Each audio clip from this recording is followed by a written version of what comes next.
अच्छा बेटा, आज रिवीजन की क्लास है और उसमें हम वो टॉपिक रिवाइज करेंगे जो हमने पहले पढ़े थे, मतलब स्टार्टिंग वाले दिन में पढ़े थे, जो शुरुआत वाले दिन पहले दिन पढ़े थे। अच्छा, तो शुरुआत में ये है इंट्रोडक्शन है ऑर्गेनिक केमिस्ट्री का, क्योंकि हमने ऑर्गेनिक केमिस्ट्री स्टार्ट की है तो इंट्रोडक्शन भी ऑर्गेनिक केमिस्ट्री का होगा।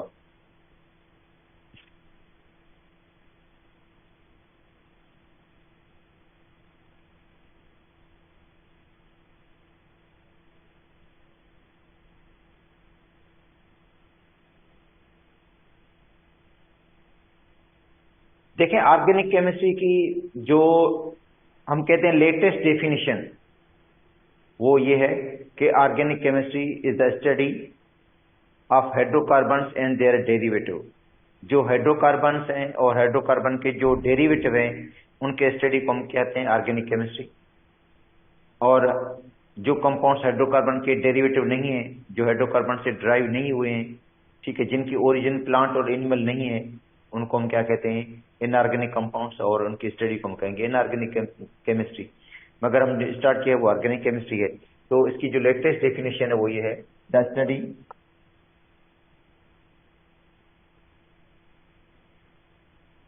ऑफ हाइड्रोकार्बन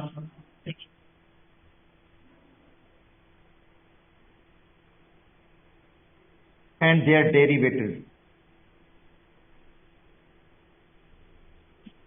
हाइड्रोकार्बन्स और हाइड्रोकार्बन के जो डेरिवेटिव हैं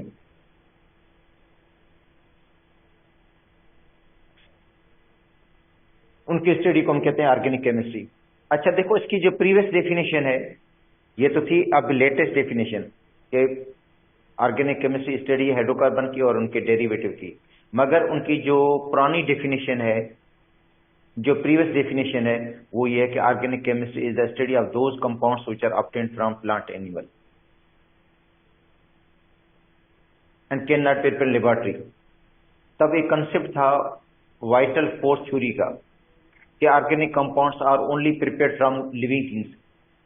जो ब्रिजिलस ने दिया था कि ऑर्गेनिक जो कंपाउंड्स हैं उनको लेबोरेटरी में नहीं बना सकते हैं और प्लांट और एनिमल से हम सिंथेसाइज नहीं कर सकते हैं, इनऑर्गेनिक कंपाउंड से हम सिंथेसाइज नहीं कर सकते हैं, मगर उनको हम लाइफ से बना सकते हैं, लिविंग थिंग से ही उनको सिंथेसाइज कर सकते हैं, प्लांट और एनिमल से ही बन सकते हैं organic compounds. Non living thing से ऑर्गेनिक कंपाउंड्स नहीं बनते। इसका कंसेप्ट दिया था बेर्जेलियस ने, vital force theory.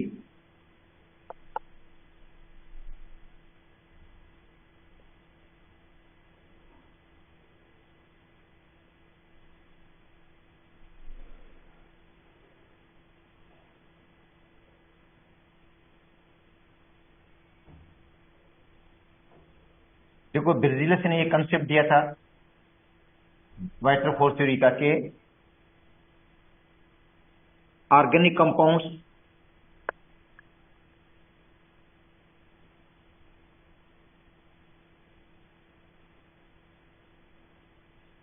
Are prepared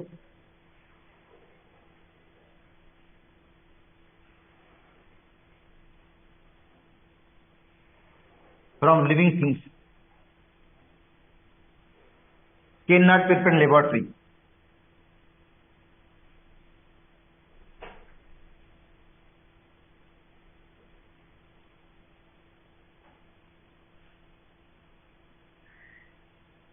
from non living things,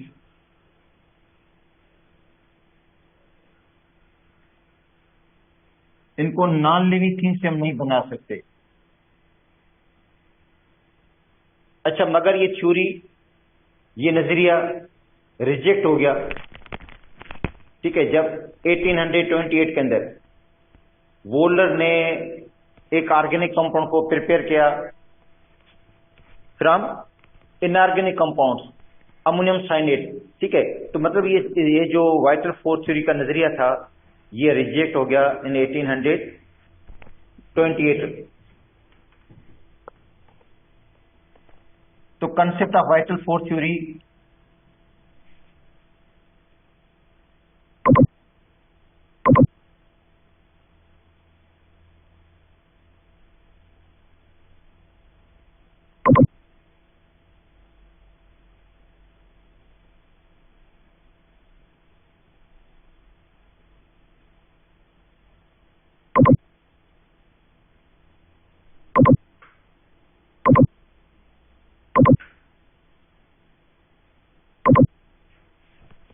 इन 1828।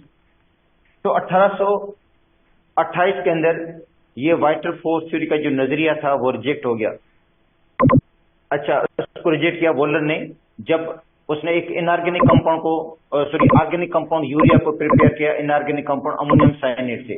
मतलब एक ऑर्गेनिक कंपाउंड यूरिया जब एक इनऑर्गेनिक कंपाउंड से बन गया तो वाइटल फोर्स थ्योरी का जो नजरिया था वो रिजेक्ट हो गया।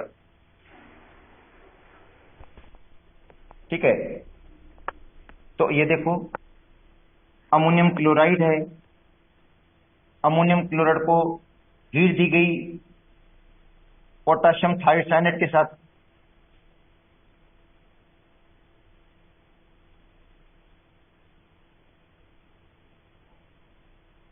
पोटेशियम थायोसाइनेट तो बन गया अमोनियम साइनेट।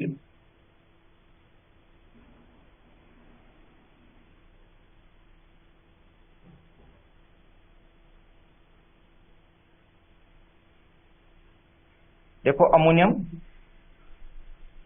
साइनेट और उसको जब बॉयल किया गया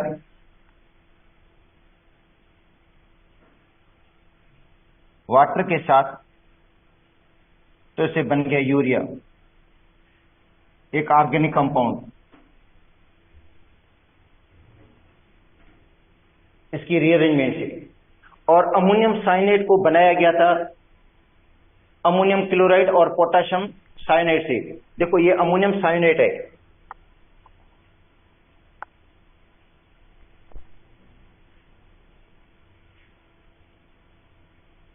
अमोनियम साइनेट, और अमोनियम साइनाइड को बनाया गया था ammonium chloride plus potassium cyanide से। अमोनियम क्लोराइड और पोटेशियम जो साइनाइड है उसको हीट देकर क्या बनाया गया अमोनियम साइनेट और दूसरा बन गया KCl। तो अमोनियम क्लोराइड और पोटेशियम साइनाइड को हीट दी गई तो बन गया अमोनियम साइनाइड और पोटेशियम क्लोराइड।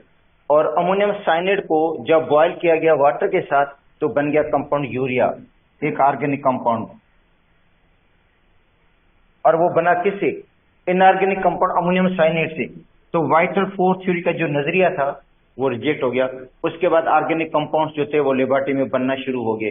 तो ऑर्गेनिक केमिस्ट्री की जो डेफिनेशन थी पुरानी प्रीवियस कि organic chemistry is the study of those compounds which are obtained from plant animal, वो रिजेक्ट हो गई।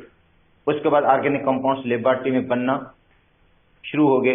आजकल मिलियंस ऑर्गेनिक कंपाउंड्स हैं जो लेबोरेटरी में बनते हैं और वो बनते भी किससे हैं? इनऑर्गेनिक मटेरियल से बनते हैं। उनको हम लेबोरेटरी में सिंथेसाइज कर लेते हैं। ठीक है, एक और एग्जांपल है कार्बन मोनोऑक्साइड प्लस हाइड्रोजन। जब इसको हम हीट देते हैं निकल के साथ तो इससे बनता है methane plus water. Carbon monoxide और हाइड्रोजन को जब हम हीट देते हैं तो निकल की मौजूदगी में तो क्या मिल जाता है? मीथेन और वाटर। अच्छा, इसी कार्बन मोनोऑक्साइड को हाइड्रोजन के साथ जब हम हीट देते हैं कैटलिस्ट चेंज कर देते हैं जिंक ऑक्साइड और क्रोमियम ऑक्साइड 400 से 450 डिग्री सेंटीग्रेड टेम्परेचर पे 200 एटमॉस्फेयर प्रेशर पे तो बन जाता है मीथेनॉल,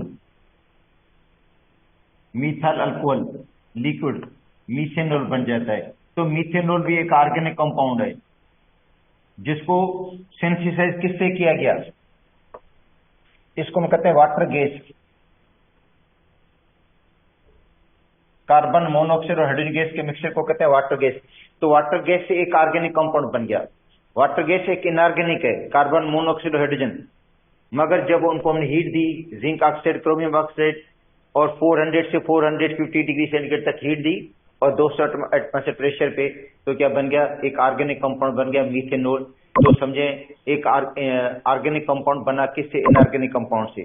तो जो वाइटल फोर्स थ्योरी का नजरिया वो तो रिजेक्ट हो गया वैसे भी, और उसके साथ ऑर्गेनिक केमिस्ट्री की जो प्रीवियस डेफिनेशन थी वो भी रिजेक्ट हो गई कि organic chemistry is the study of those compounds which are obtained from plant and animal, वो भी खत्म हो गई। अच्छा, उसके बाद एक और कंसेप्ट आ गया कि organic chemistry is the study of carbon compounds.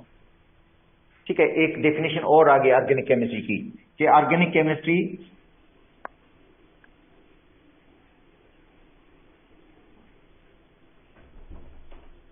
is the study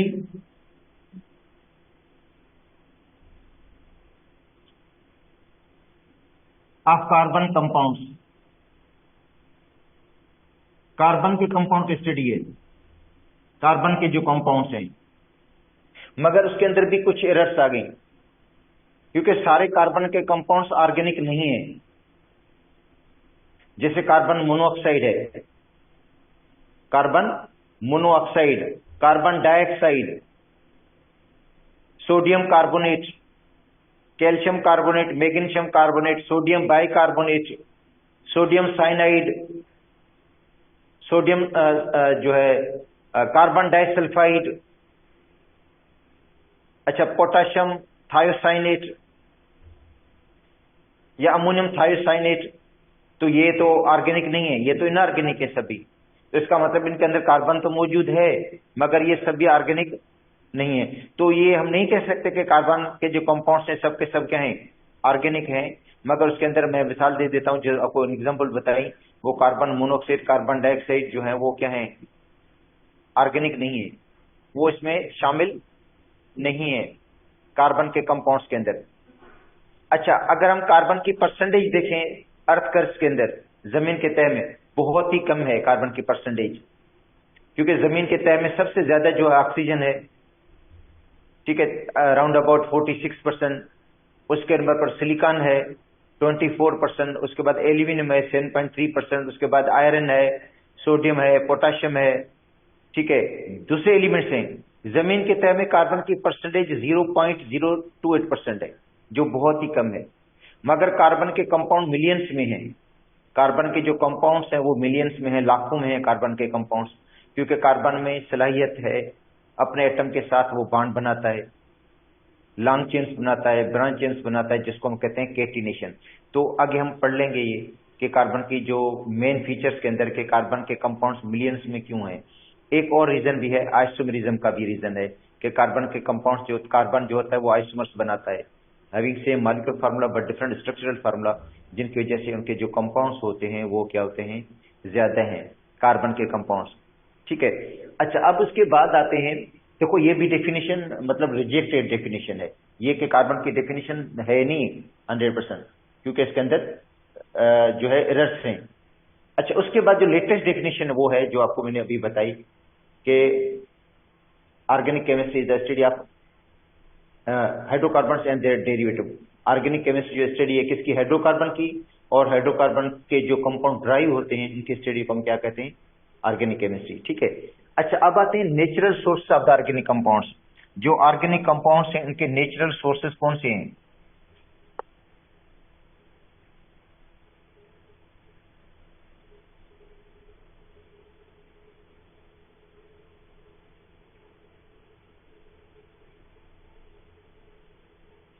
natural sources of organic compounds,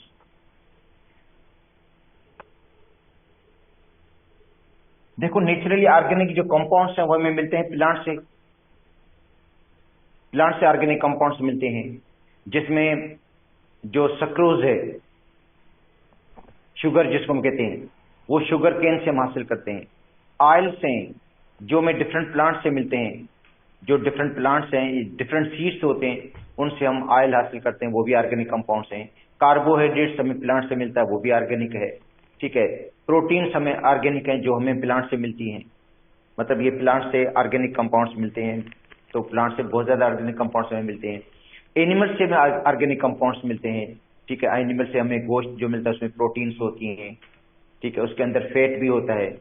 ठीक है, और इसके अलावा जो मिल्क में मिलता है उसमें भी ऑर्गेनिक कंपाउंड्स हैं, उनसे हम निज घी बना लेते हैं, वो भी ऑर्गेनिक है नेचर का।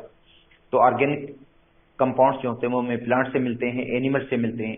मगर आजकल जो हमारा जो टॉपिक है वो फोसिल फ्यूल है, mineral source of organic compounds. जो आज हम पढ़ेंगे natural source of organic compounds में, तो इसमें में हम पढ़ेंगे fossil fuel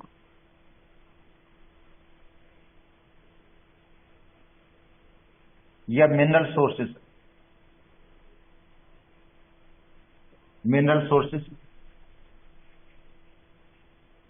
of organic compound.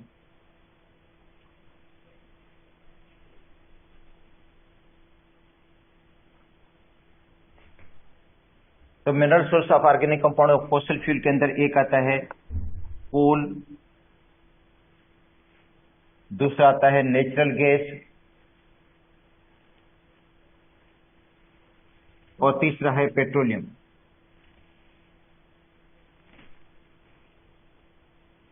इनको हम कह सकते हैं non renewable sources. Non renewable sources मतलब ये रिन्यूएबल सोर्सेज नहीं है, ये सोर्स ऐसे हैं जो खत्म होने वाले हैं। सपोज करते हैं जो पेट्रोलियम के रिजर्वायर हैं जमीन के अंदर, वो आस्ता आस्ता तो खत्म हो जाएंगे, या जो नेचुरल गैस है उसको हम जब निकालेंगे तो लाजिम बात है उसके भी जो आखिर में रिजर्वायर क्या हो जाएंगे, खत्म हो जाएंगे, जो जखायर है वो खत्म हो जाएंगे। या कोल है, कोल अगर उसके भी जो रिजर्वायर हैं जखायर हैं, अगर उसको हम निकाल देंगे तो वो दोबारा तो नहीं बनेंगे, मतलब जो जमीन के अंदर मौजूद हैं वही हैं, अगर उनको निकाल देंगे तो ये समझे खत्म हो जाएंगे। तो ये नॉन रिन्यूएबल सोर्सेज हैं। जिस तरह सनलाइट है ये रिन्यूएबल सोर्स है, इससे जो अगर हम एनर्जी बनाएंगे तो वो ये क्या होगा, ये रिन्यूएबल सोर्स है। मगर ये जो है नॉन रिन्यूएबल सोर्सेज हैं, कोल, नेचुरल गैस, पेट्रोलियम, इनको हम कहते हैं फोसिल फ्यूल। ठीक है। अच्छा, तो अगर हम इसकी जो है पूरे अर्ज की तारीख को हम देखेंगे तो मिलियंस ईयर अगो पहले जो थे वो जमीन के ऊपर प्लांट्स थे या एनिमल्स थे बहुत ज्यादा। ठीक है। उसके बाद क्लाइमेट चेंज की वजह से वो जो बहुत ज्यादा घने प्लांट वगैरह थे, ट्रीज थे, ठीक है, वो जमीन के नीचे दब गए। उनके ऊपर बैक्टीरियल और केमिकल एक्शन हुआ। बैक्टीरियल और केमिकल एक्शन की वजह से वो कन्वर्ट हो गए किसके अंदर, कोल के अंदर। अगर हम कोल को देखेंगे तो ये कोल जो बनता है वो डेड प्लांट्स और ट्री से बनता है कोल। देखो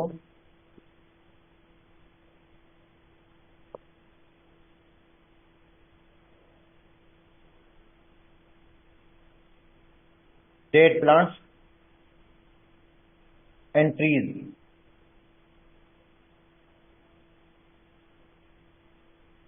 इनके ऊपर बैक्टीरियल एक्शन हुआ,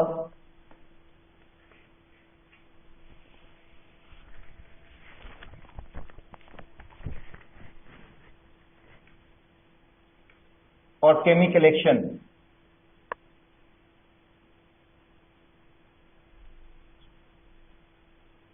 तो डेड प्लांट्स और ट्रीज जो हैं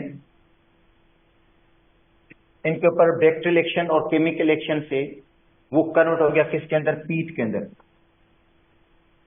तो ये पीट जो है ये इनिशियल फॉर्म है कोल की, ये इनिशियल स्टेज है कोल की, जिसके अंदर कार्बन की जो परसेंटेज है, इस पीट के अंदर जो कार्बन की परसेंटेज है, परसेंटेज ऑफ कार्बन, ये होती है 45 से 60, 45 से 60% इसके अंदर कार्बन की। ये इनिशियल कोल की फॉर्म हो गई, जिसको हम डोमेस्टिक फ्यूल के तौर पर इस्तेमाल करते हैं, घर में खाना पकाने के लिए इस्तेमाल कर सकते हैं, हीटिंग पर्पस के लिए इस्तेमाल कर सकते हैं पीट को। ये इनिशियल कोल की फॉर्म है। ठीक है, पीट। अच्छा, पीट के ऊपर जब हाई टेम्परेचर,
उनके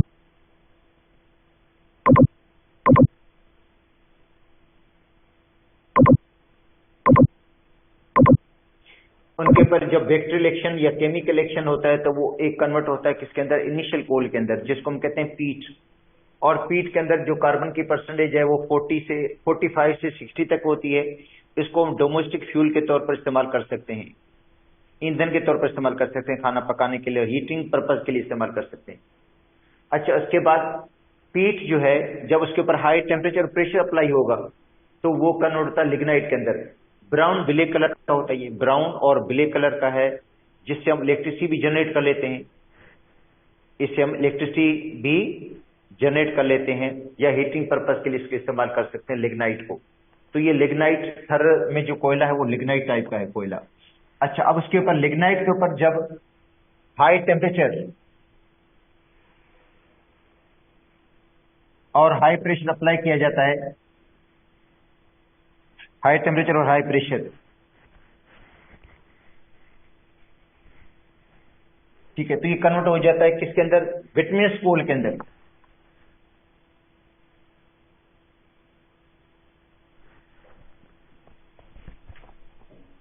सॉफ्ट कोल के अंदर ब्लैक कलर का होता है ये।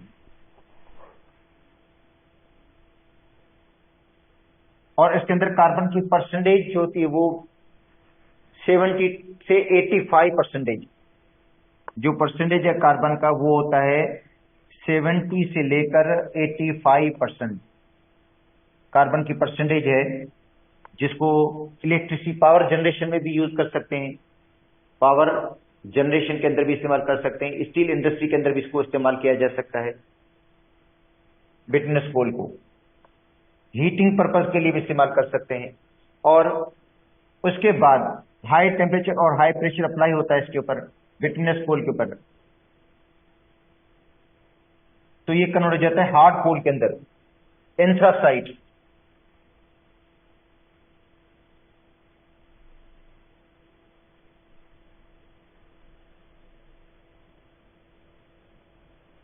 हार्ड कोल जिसमें कार्बन की जो परसेंटेज है, परसेंटेज ऑफ कार्बन 90 से 95 है। इसको भी आप फर्नेस के तौर पर यूज कर सकते हैं, भट्ठी के अंदर इस्तेमाल कर सकते हैं, इलेक्ट्रिसिटी जनरेट करने के लिए इस्तेमाल कर सकते हैं, स्टील की इंडस्ट्री में इस्तेमाल कर सकते हैं।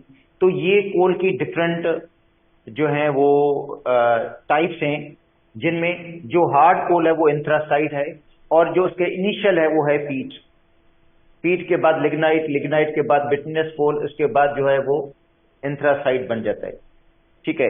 अच्छा, जब कोल की डिस्ट्रक्टिव डिस्टिलेशन करते हैं हम, जब कोल की डिस्ट्रक्टिव डिस्टिलेशन करेंगे, कोल को डिकम्पोज किया जाता है हीट देकर, तो 4 फ्रिक्शंस मिलती है हमें। देखो, destructive distillation of coal,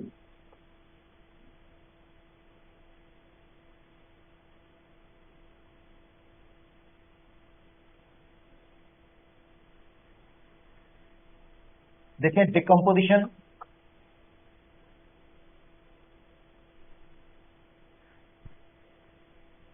with help of heat,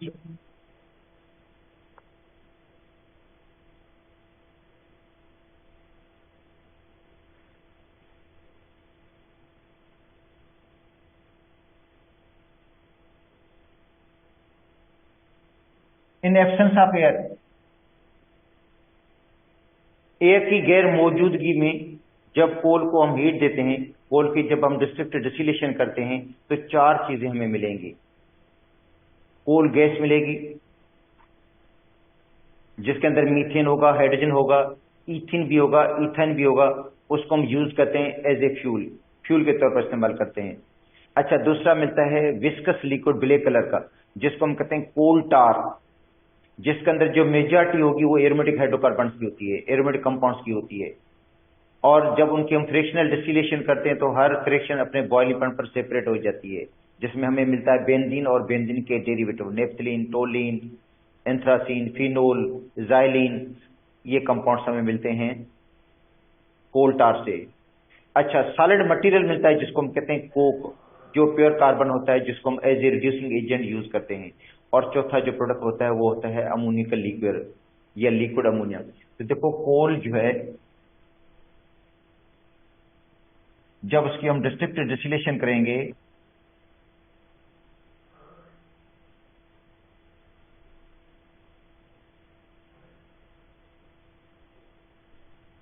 या इसको कहते हैं carbonisation,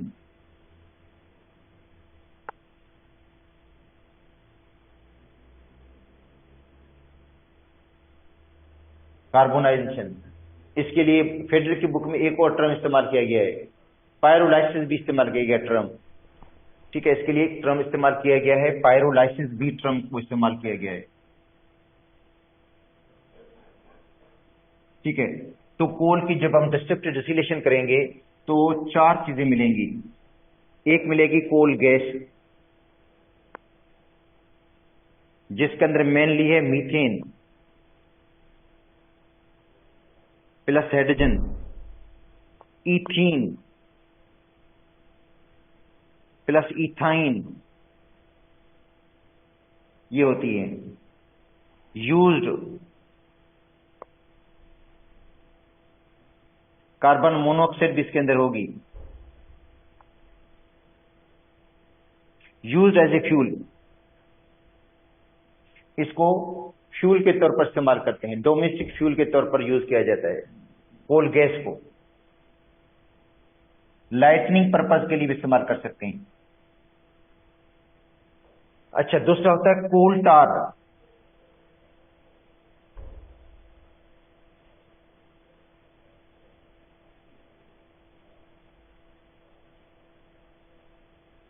viscous black liquid,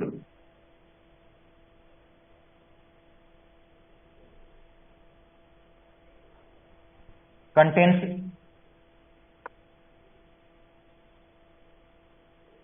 mostly aromatic compounds,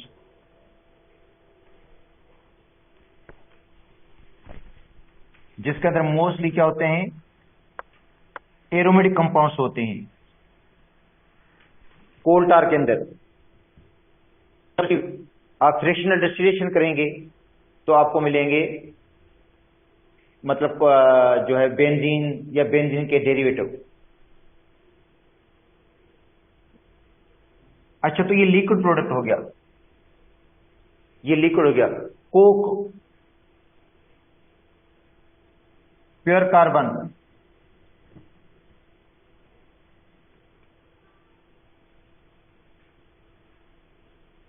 used as a reducing agent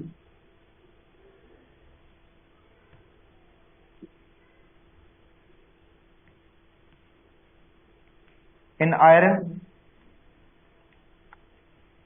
and steel industry।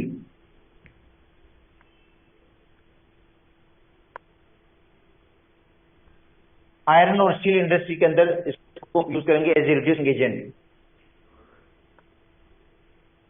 और चौथा मिलता है अमोनिया का लिक्विड।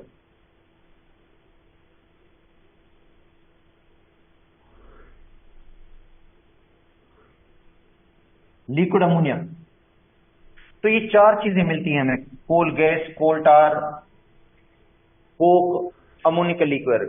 ये मिलती है किससे, कोल से। जब कोल की डिस्ट्रिक्टिव डिस्टिलेशन करते हैं या कोल की कार्बोनाइजेशन करते हैं, कोल को हीट देते हैं इन एब्सेंस ऑफ एयर,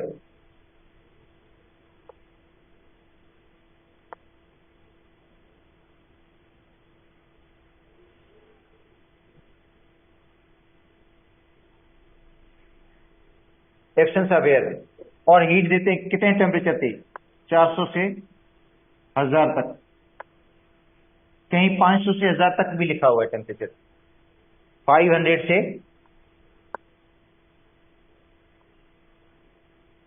1000 तक, ये भी टेम्परेचर लिखा हुआ है। शायद पंजाब की बुक में है या फेडरल की बुक में ये टेम्परेचर लिखा हुआ है। सिंध की बुक में 400 से 1000 तक हीट देते हैं in absence of air, air की गैर मौजूदगी में कोल को। उसके बाद ये हमें फ्रैक्शंस मिलते हैं। अब आते हैं coal tar.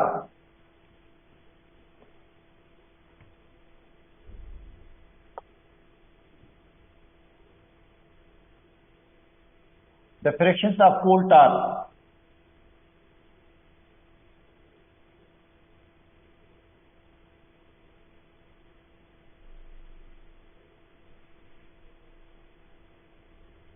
are separated by fractional distillation.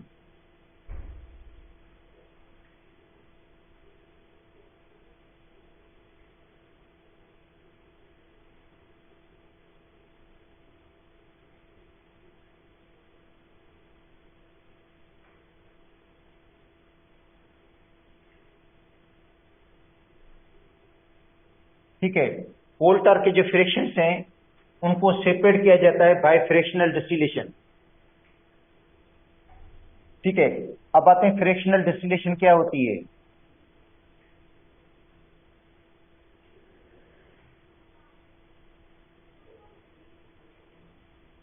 देखो, the technique which is used to separate different liquids from mixture at their boiling point. अब देखो, लिक्विड को हम हीट देते हैं और हीट देने से क्या होता है, जिस फ्रैक्शन का बॉइलिंग पॉइंट कम होगा, जिस फ्रैक्शन का बॉइलिंग पॉइंट कम होगा, लो बॉइलिंग पॉइंट होगा, वो पहले सेपरेट हो जाएगी, फ्रैक्शन एवापोरेट हो जाएगी, गैस में तब्दील हो जाएगी, उसको बाद में कंडेंस किया जाता है, कंडेंस करने से वापस लिक्विड में तब्दील हो जाएगी। देखो, एक कंटेनर बड़ा है जिसके अंदर डिफरेंट लिक्विड्स का मिक्सचर है, और जब उसको हम हीट देंगे तो जिस फ्रैक्शन का बॉइलिंग पॉइंट कम होगा वो एवापोरेट हो जाकर बाहर जाएगी, उस कंटेनर से आउट हो जाएगी। वहां पे पाइप्स लगे होंगे, वो गैस की सूरत में उन पाइप्स के अंदर जाएगी, उन पाइप्स को बाहर कंडेंस किया जाएगा, ठंडा किया जाएगा, कूल किया जाएगा। तो पहले एवापोरेशन करेंगे, बाद में उसकी हम कंडेंसेशन करेंगे, कंडेंसेशन से वो वेपर्स जो होते हैं वापस लिक्विड में तब्दील हो जाएंगे।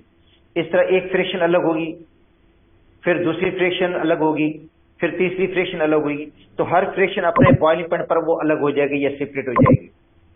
तो इसमें इवापोरेशन भी होती है और कंडेंसेशन भी होगी। ठीक है, the technique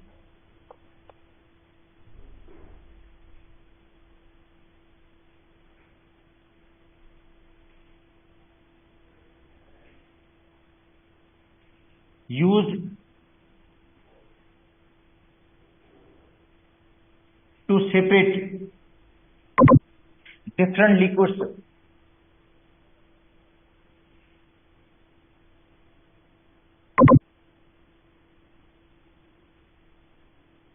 from a mixture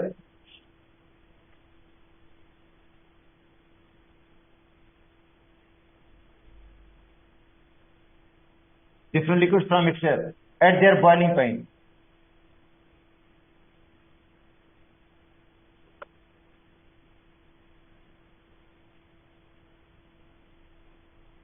तो हर लिक्विड अपने बॉइलिंग पॉइंट पर अलग हो जाएगा, जो हर फ्रैक्शन होगी वो अपने बॉइलिंग पॉइंट पर सेपरेट हो जाएगी। तो उस टेक्निक को हम कहते हैं फ्रैक्शनल डिस्टिलेशन, कोल टार की। और कोल टार की फ्रैक्शनल डिस्टिलेशन से हमें क्या मिलेगा? देखो, कोल टार की जब हम फ्रैक्शनल डिस्टिलेशन करते हैं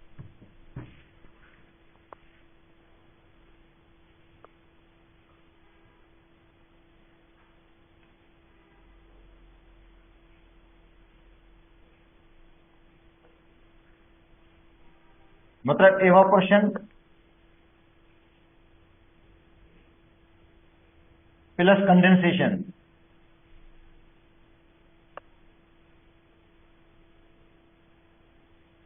तो फ्रैक्शनल डिस्टिलेशन में एवापोरेशन भी होती है और दूसरी कंडेंसेशन होती है। तो हमें मिलेगा बेंजीन, हमें मिलेगा टोलीन, हमें मिलेगा फिनोल, हमें मिलेगा ज़ाइलिन, मिलेगा नेफ्थलीन,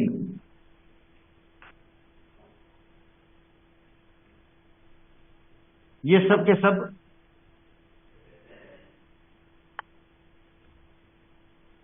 एरोमेटिक कंपाउंड्स हैं। सब के सब क्या हैं? एरोमेटिक कंपाउंड्स मिलेंगे हमें। बेंजीन और बेंजीन के जो डेरिवेटिव मिलेंगे हमें, इनको हम कहते हैं एरोमेटिक कंपाउंड्स। तो ये मिलते हैं कोल टार की फ्रैक्शनल डिस्टिलेशन से। अच्छा, उसके बाद है Coke.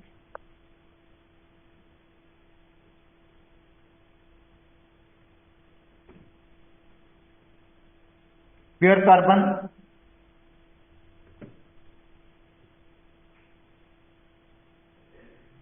used as reducing agent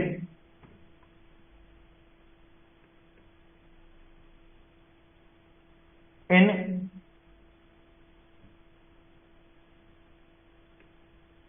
iron and steel industry।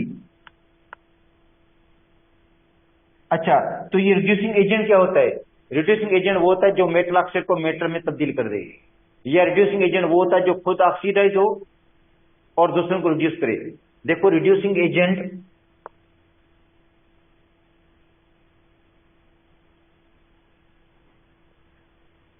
The substance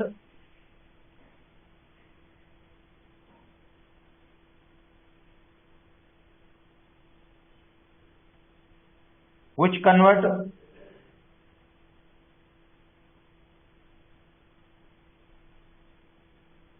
metal oxide to metal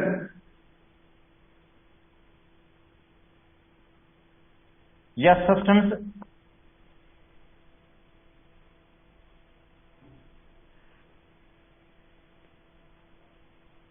which oxidize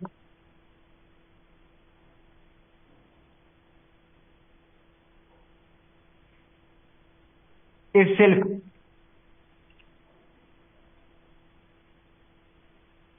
and reduce others।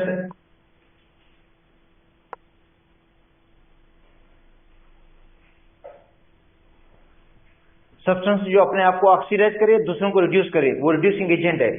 तो अब देखो ये आयरन ऑक्साइड है,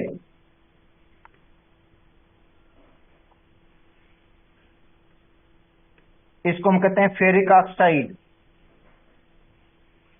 और इसके अंदर आयरन का जो ऑक्सीडेशन स्टेट है वो +3 है। और जब इसको हम कोक के साथ हीट देंगे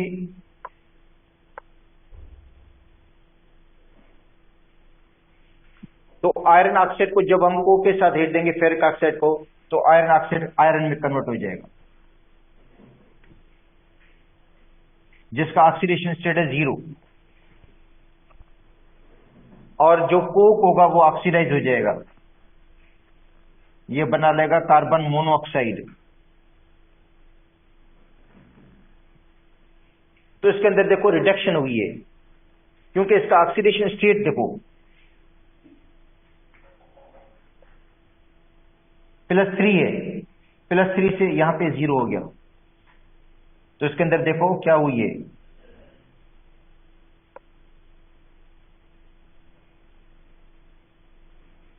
रिडक्शन हो गई, माना Fe रिड्यूस हो गया, और इसको रिड्यूस करने वाला कोक है जो खुद ऑक्सीडाइज हो गया, खुद क्या हुआ है, ऑक्सीडाइज हुआ।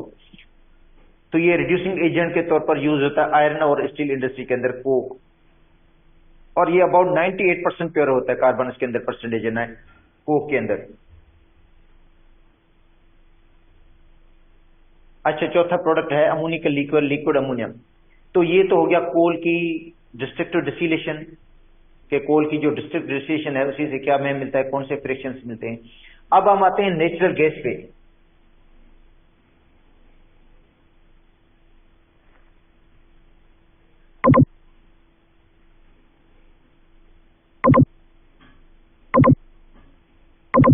नेचुरल गैस, जिसको पाकिस्तान में हम सुई गैस भी कहते हैं, क्योंकि इसको पहली मरतबा सुई के मकाम पे दरियाफ्त किया गया था 1954 के अंदर बलूचिस्तान के अंदर। तो प्लेस की वजह से, मतलब सुई का मकाम प्लेस, उसकी वजह से इसका नाम पड़ गया सुई गैस। हालांकि अभी सुई में इसका प्रेशर भी कम हो गया है, वहां से इसकी मिकदार भी कम हो गई है, क्योंकि ये आपको पहले बता दूं कि नॉन रिन्यूएबल सोर्सेज है, तो लाजिम बात है इसको जब हम मुसलसल यूज करेंगे तो आखिर में ये तो खत्म हो जाएंगे। अब इसकी जगह पे मतलब सिंध में ये गैस ज्यादा मिल रही है, नेचुरल गैस। खैरपुर में, गोटकी में इनके बहुत बड़े जो है वो डिपॉजिट हैं नेचुरल गैस के। ठीक है, तो natural gas is a mixture of simple hydrocarbon,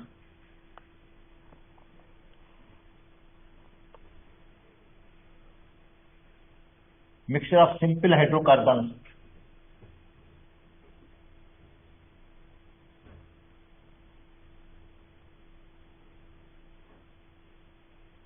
mainly methane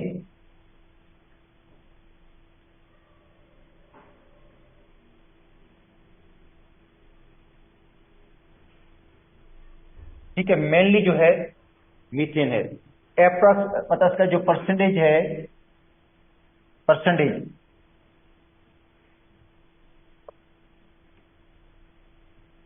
85, मगर मैं बता दूं कि जो सुई गैस है उसमें इसकी परसेंटेज 94 है, 94.6 है। तो इसका मतलब है ये मिक्सचर होता है, मिक्सचर की कंपोजिशन में वेरिएशन आती रहती है। ये डिपेंड करता है प्लेस ऑफ अक्ररेंस पे कि कहां पे वो गैस मिली है। तो सुई गैस के अंदर जो सुई में गैस में थी मीथेन गैस, उसमें जो मीथेन का परसेंटेज है वो 94.6 था।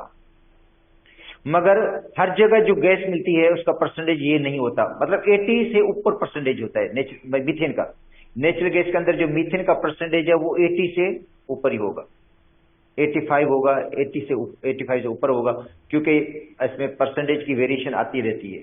ठीक है, तो कहीं आपको बुक्स में आप देखो, पुरानी सिंध की अगर किताब खोलकर पढ़ेंगे आप लोग, उसमें आपको मिलेगा परसेंटेज 94.6, कहीं आपको 80% भी लिखा हुआ मिलेगा, क्योंकि ये मिक्सचर है, मिक्सचर की कंपोजिशन में फर्क होता है, डिफरेंस होता है, इसकी कंपोजिशन का फर्क हो जाता है। ठीक है, जैसे कोल टार को आप देखेंगे, कोल टार की जो कंपोजिशन है वो भी कोल की क्वालिटी पे डिपेंड करती है, नेचर ऑफ द कोल पे डिपेंड करती है। मतलब कोल के मतलब जिस तरह कोल की हम डिस्टिलेशन करते हैं, तब जो उसके अंदर कोल टार की कंपोजिशन है वो डिपेंड करती है कोल की क्वालिटी के ऊपर या नेचर ऑफ द कोल के ऊपर। तो इसमें भी ऐसे ही है कि इसके अंदर जो परसेंटेज है दूसरी गैसेस का, मीथेन इथेन का, वो डिपेंड करता है इसके प्लेस ऑफ अक्ररेंस पे, परसेंटेज में वेरिएशन आ सकती है इसके अंदर। ठीक है, तो मीथेन में जो मेनली होगा मीथेन, इसके अलावा इथेन भी होता है इसके अंदर।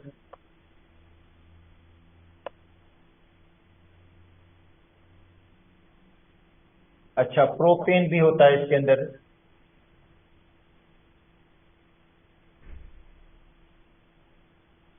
अच्छा, ब्यूटेन भी होती है उसके अंदर गैस।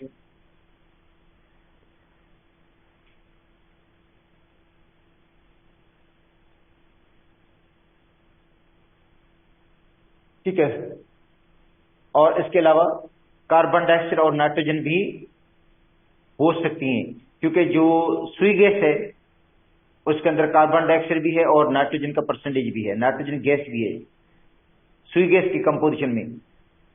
उसमें कार्बन का परसेंट दिया गया 0.002 और नाइट्रोजन का परसेंट दिया गया 3.88।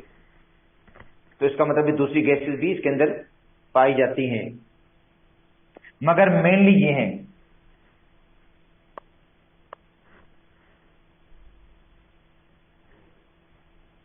It use as a fuel.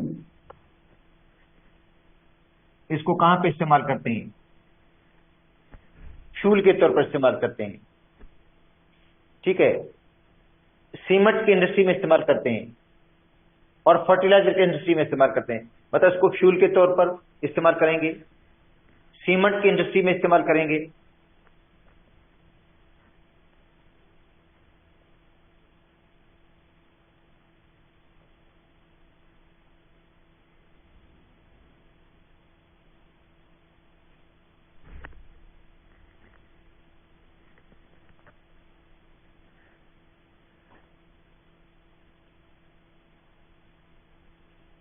तो फर्टिलाइजर इंडस्ट्री में इसको इस्तेमाल किया जाता है, फर्टिलाइजर की फार्मेशन में भी इसको इस्तेमाल करते हैं। तो नेचुरल गैस के अंदर मैंने उनका परसेंटेज लिखा है जो ऑर्गेनिक कंपाउंड्स हैं, मीथेन मेनली, प्रीथेन, प्रोपेन और ब्यूटेन इसके अंदर पाई जाती हैं।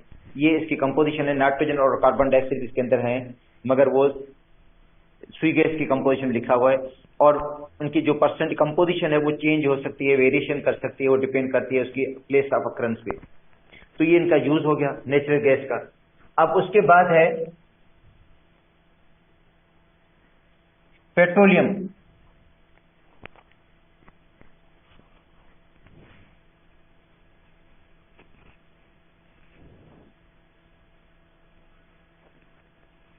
अच्छा देखो, ये लैटिन वर्ड है,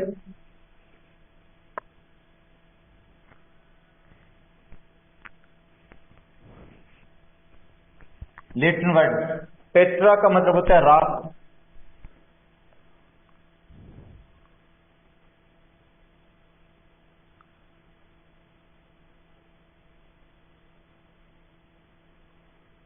ओलियम का मतलब होता है ऑयल, तो इसको रॉक ऑयल कहते हैं लेटर लैंग्वेज के अंदर। लेटिन लैंग्वेज के अंदर इसको क्या बोलते हैं? रॉक ऑयल बोलते हैं पेट्रोलियम को, क्योंकि ये पथरीली जमीन के नीचे पाया जाता है। 1500 और 2000 फीट नीचे मिलेगा पेट्रोलियम। अच्छा, तो इसकी जो अगर हम हिस्ट्री को देखते हैं तो इसके बारे में कहा गया कि सी एनिमल्स और जो माइक्रो ऑर्गेनिजम्स हैं, जब उनके ऊपर बैक्टीरियल और केमिकल एक्शन हुआ तो ये कन्वर्ट हो गया किसके अंदर? पेट्रोलियम के अंदर कन्वर्ट हो गया। जिस तरह डेड प्लांट्स और ट्रीज जो हैं वो कन्वर्ट हुए हैं किसके अंदर? कोल के अंदर।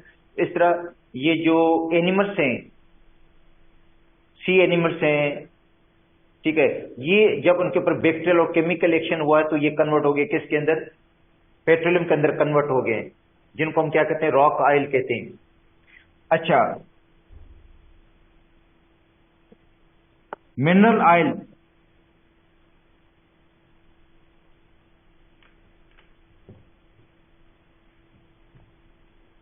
in refined form is known as petroleum.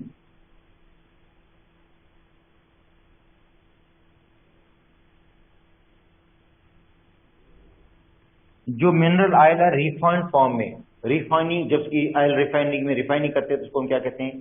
Petroleum. It contains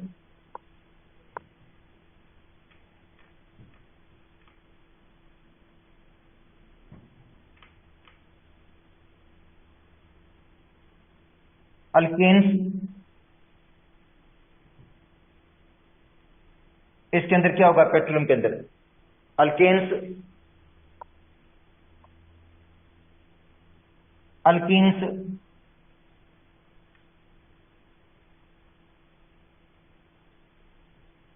साइक्लोअल्केन,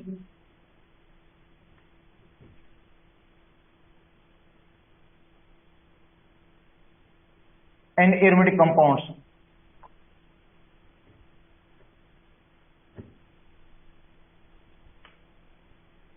Along with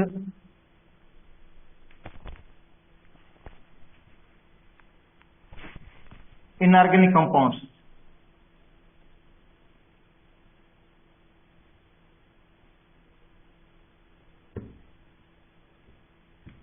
Known as crude oil.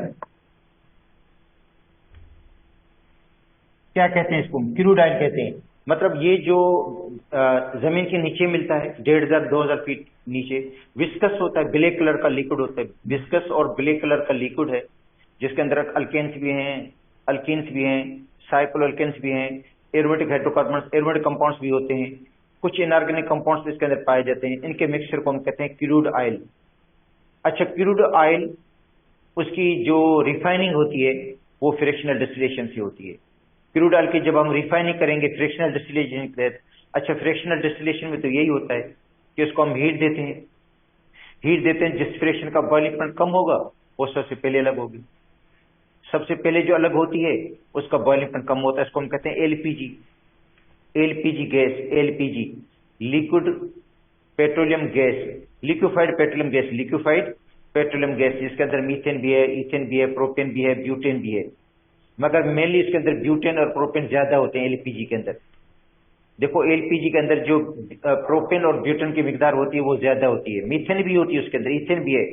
Natural gas के अंदर अगर हम देखेंगे, देखो नेचुरल जो गैस है या जिसको हम कहते हैं सीएनजी भी कहते हैं या एलएनजी भी कहते हैं, देखो एलएनजी, जो एलएनजी है, एलएनजी लिक्विफाइड नेचुरल गैस,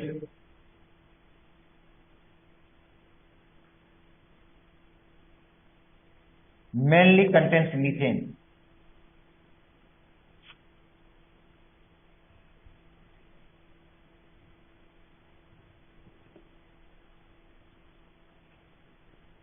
इसके अंदर मेनली मीथेन है।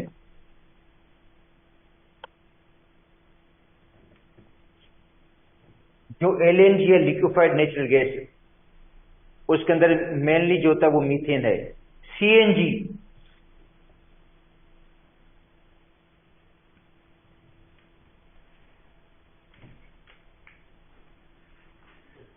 compressed natural gas,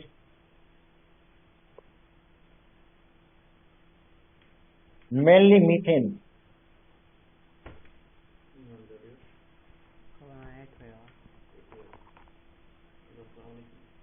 उसके अंदर भी मेनली मीथेन है, मगर जो एलपीजी है, एलपीजी वो मिलती है लिक्विफाइड, इसको लिक्विफाइड पेट्रोलियम गैस कहते हैं। एलपीजी के अंदर जो होगा वो प्रोपेन और ब्यूटेन मेनली होगा, ब्यूटेन मेनली होता है इसके अंदर, ठीक है, मगर होता है लिक्विड फॉर्म में। तो इसकी अब जब हम रिफाइन करेंगे तो क्रूड ऑयल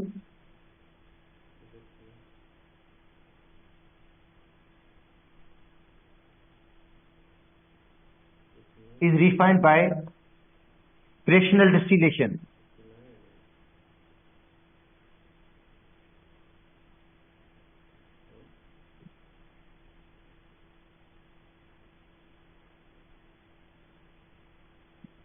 तो क्रूड ऑयल को रिफाइन किया जाता है फ्रैक्शनल डिस्टिलेशन से, फ्रैक्शनल डिस्टिलेशन।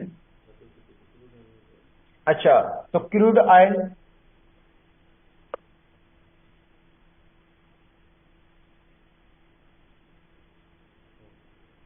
कि जब आप फ्रैक्शनल डिस्टिलेशन करेंगे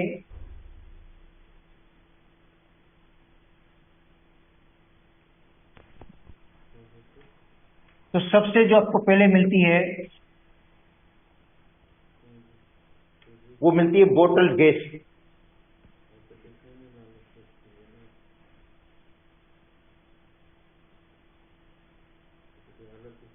LPG,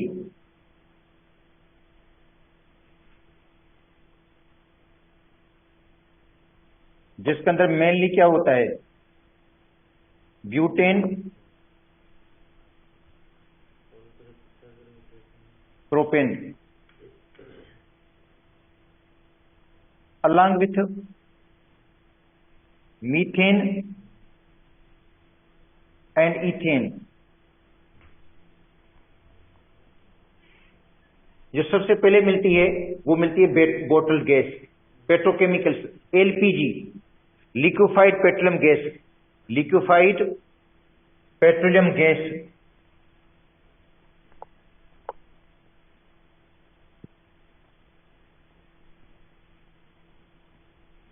liquefied petroleum gas.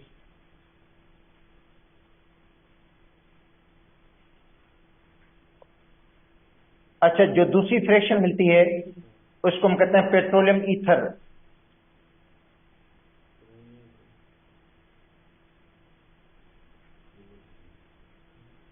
Petroleum ether जिसको सॉल्वेंट के तौर पर यूज किया जाता है,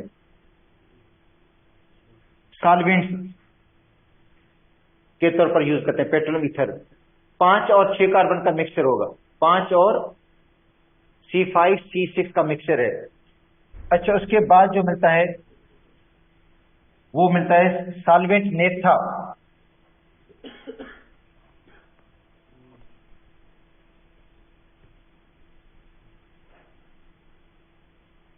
सॉल्वेंट नेफ्था जो है वो भी C6C7 का मिक्सचर है, जिसको हम सॉल्वेंट के तौर पर यूज करते हैं। और वोलेटाइल हाइड्रोकार्बन होंगे ये, वोलेटाइल हाइड्रोकार्बन का मतलब है रेडिली कन्वर्ट हो जाएंगे वेपर्स में, सॉल्वेंट के तौर पर यूज करते हैं, सॉल्वेंट्स नेफ्था इसको कहते हैं। अच्छा, उसके बाद जो मिलता है वो मिलता है गैसोलीन,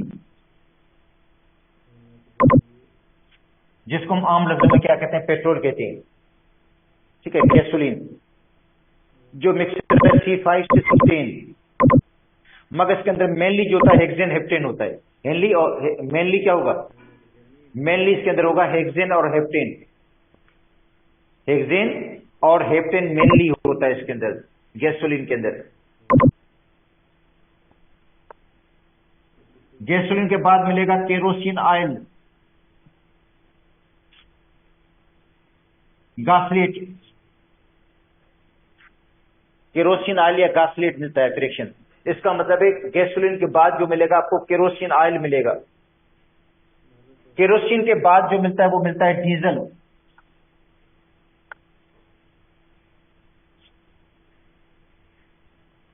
डीजल ऑयल। उसके बाद जो मिलता है वो मिलता है लुब्रिकेटिंग ग्रीस।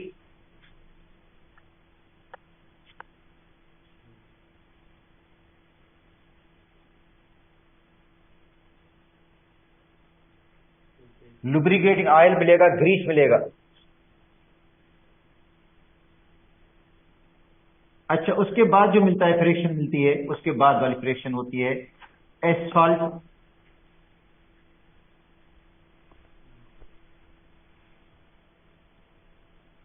टार, डामर मिलता है, पैराफिन वैक्स मिलता है।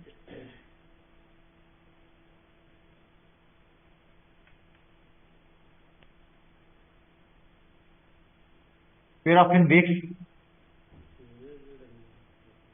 वैक्स होगा, जो सॉफ्ट सॉलिड मिलेगा, सॉलिड मिलता है पैराफिन वैक्स, जिससे ये मोमबत्ती वगैरह बनती है। ठीक है, तो ये सारी फ्रैक्शंस हमें पेट्रोलियम से मिलती हैं, जिनमें बोतल gas, LPG, petroleum ether, solvents, naphtha, gasoline, kerosene oil, diesel oil, lubricating oil, grease, और आखिर में मिलता है एस्फाल्ट, टार, डामर और पैराफिन वैक्स। ये सारे जो फ्रैक्शंस हैं वो हमें मिलते हैं पेट्रोलियम से। जब हम पेट्रोलियम की रिफाइनिंग करते हैं, पेट्रोलियम की रिफाइनिंग करेंगे तो ये सारे फ्रैक्शंस हमें पेट्रोलियम से मिलेंगे। सब के सब क्या है, यूजफुल प्रोडक्ट्स हैं, सारे यूजफुल हैं। अच्छा, तो पुराने सिलेबस के अंदर उसकी बिल्कुल टेम्परेचर भी लिखे हुए थे कि कौन से टेम्परेचर पे मिलता है, मगर ये तरतीब यही है। सबसे पहले बोतल gas, petroleum ether, solvents, naphtha, gasoline, kerosene oil, ये तरतीब पूछी भी जा सकती है। और इनका जो बॉइलिंग पॉइंट होगा वो बहुत हाईएस्ट होगा, इसके अंदर कार्बन की तादाद भी बहुत ज्यादा होती है। ठीक है, इनके अंदर कार्बन की तादाद क्या होगी, कम होगी। एलपीजी, उसके अंदर ब्यूटेन होगा, प्रोपेन होगा, मीथेन भी होगा, ईथेन भी होगा, मगर ब्यूटेन की या प्रोपेन की मिकदार ज्यादा होगी किसके अंदर, एलपीजी के अंदर या बोतल गैस के अंदर। तो आज हमने यहां तक पढ़ लिया है, जो टाइम भी 10 हो गया। ठीक है, और बाकी जो नेक्स्ट बचेगा वो देखेंगे। कल की भी छुट्टी है, परसों भी छुट्टी है, तो अब हम रिवीजन क्लास रखेंगे। इसमें कल भी रिवीजन क्लास रख लूंगा मैं, उसमें जो मतलब कोशिश करेंगे कि काफी रिवाइज हो जाए, या उससे अभी